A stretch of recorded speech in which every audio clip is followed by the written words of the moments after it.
Ny 12 desambra mopera Mark Finazy pretra frantsay anatin'ny fikambanan'i Jesoa ny sanan'ireo nosy nanodidina ny Madagasikara. Izy pretra nanao lamesa voalohany tao Antananarivo mopera Mark Finazy.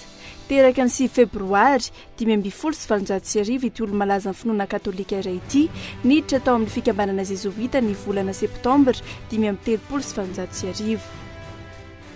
Ny volana jiona 530 no natongavany tao Antananarivo niaraka tamin'ny Joseph Lambert frantsay izay ny sanan-draharaha ara-barotra. I mopera Mark Finazy no mpitantsoratra niaraka taminy ka ny anarana Hervier nentiny niditra reto no fanenjehana ny fivavahana kristiana nataon'ny mpanjaka. I mopera Mark Finazy no nankalaza ny sorona masina voalohany tao Antananarivo ny 8 jolay 570 teo anatrehan'ny Rakotondradama izay zanaky ny mpanjakarana valina voalohany nankahala ny fivavahana kristiana.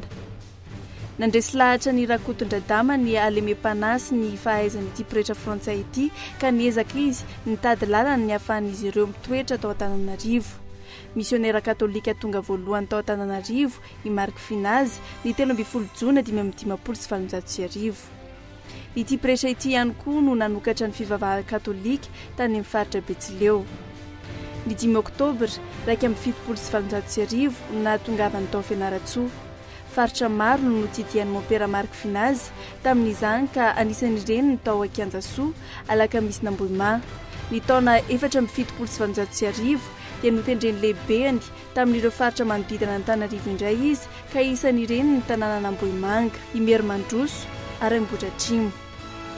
Ny 12 desambra 1770 no nodimandry ity misionera katolika ity ary nalevina ao amin'ny fasan'ireo misionera eny Ambohipo. Izy no misionera voalohany nilevinao. 12 desambra 1770 nahavitany ny tena sekoly voalohany izay ao amin'ny misiona tao Ambodinan-dohalo. Ny sokady 3 sekoly io ka nisy ny an'ny zanak'Andriny ary ny zanak'olona ambony ary ny an'ireo mpianatra hafa.